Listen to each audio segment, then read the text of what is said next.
Good afternoon, everybody. I hope this video finds everybody well. Today I'm prepping Southwestern Egg Loaf. It's a great breakfast recipe. It's something you can eat hot or cold. I leave it in the refrigerator in portions and just pull it out as I need it. You can add a little sugar-free syrup if you want it sweet, because egg loaf kind of has a texture of French toast. But the Southwestern, kind of has that savory omelet flavor, which is nice sometimes. So, Southwestern egg loaf. Let's knock it out. So as far as ingredients go, I've got 2 packages of chorizo. I'll show you the nutrient label on that.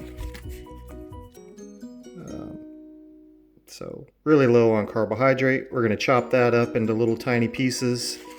I've got 1/4 of a red onion. I've got 1 red bell pepper. Bell pepper does have some carbohydrate in it, but we're going to split this up into 8 good servings, so not really an issue.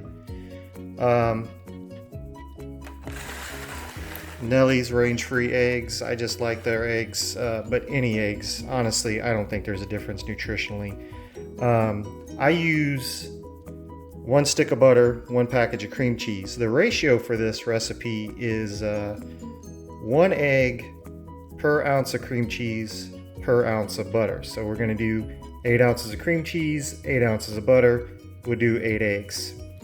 And we're going to go ahead and combine everything together and get it going. Now I'm going to start by sauteing the onions and peppers so that they're cooked first.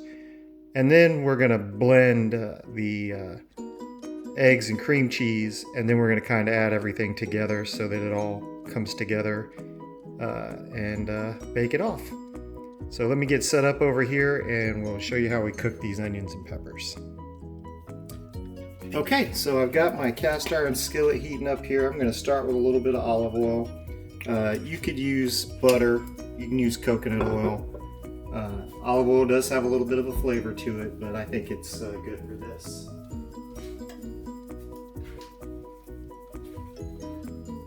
Do like to start with the peppers first. They take a little bit longer to cook than the onion, so we'll get those going.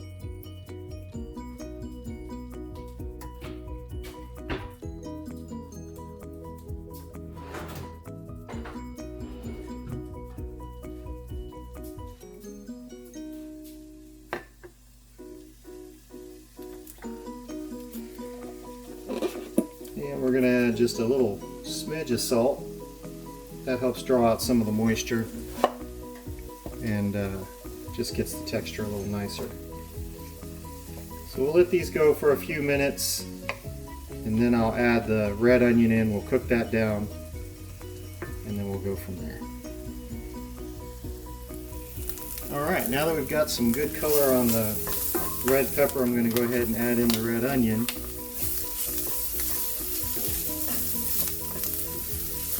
And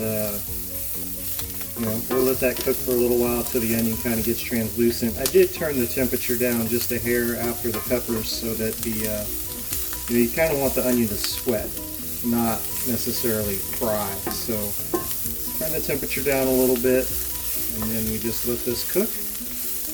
And I'll show you what it looks like once it's done.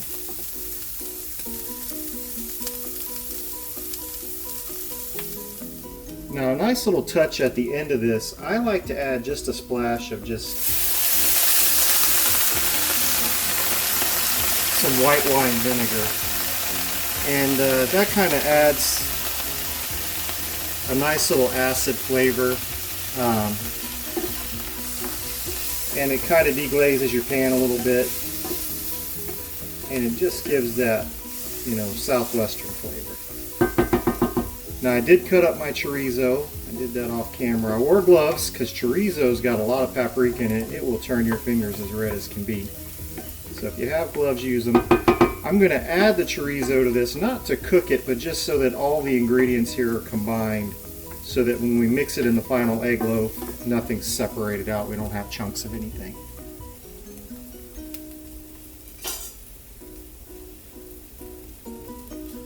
So we'll go ahead and dump in our chorizo here.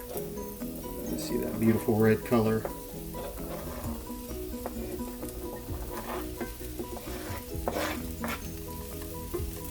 So I would miss a little bit, but that's okay.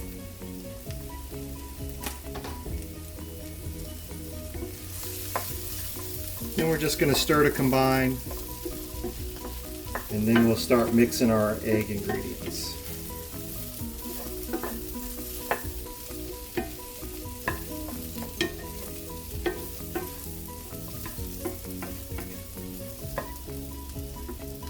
Okay, so here we have our 8 eggs, 8 ounces of cream cheese, 1 stick of butter, and I'm going to go ahead and blend this up now. I'm going to spare you the horrendous noise of this blender, show you what it looks like when it's smooth.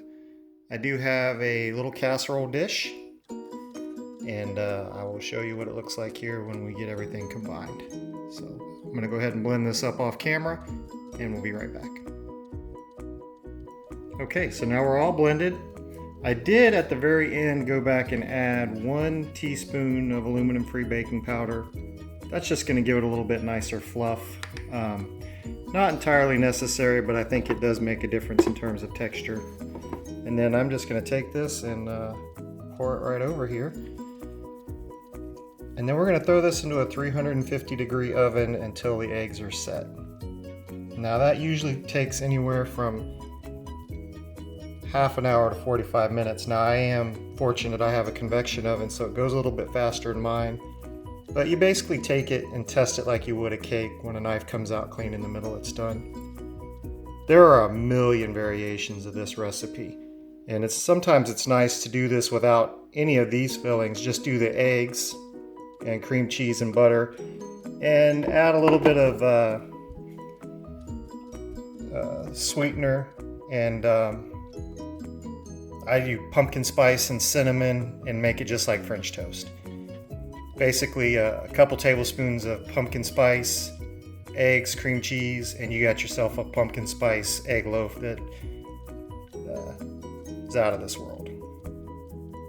So I'll come back and show you after it's out of the oven, and we'll see what the final product looks like. Let's go ahead and throw this thing on to bake.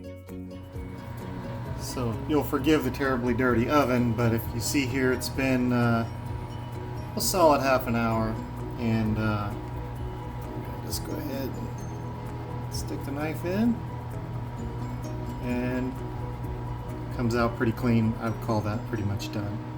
So we got a nice golden color on top, eggs set through, and there we go. I'll cut it up and show you a piece.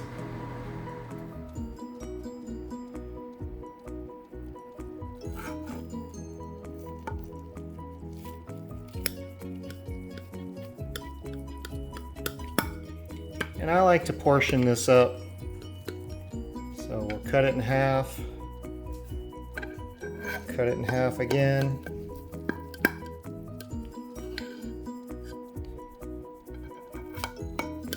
and there we go, 8 nice portions.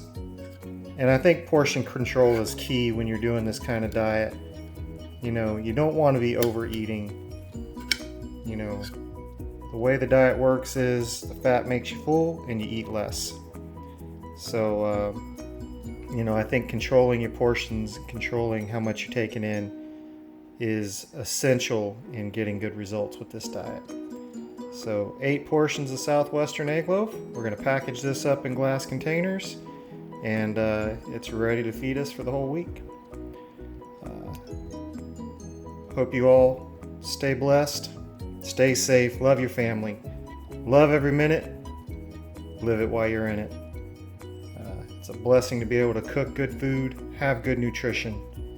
So take every opportunity to eat well and love one another. You have a good day, and we will see you again. God bless you.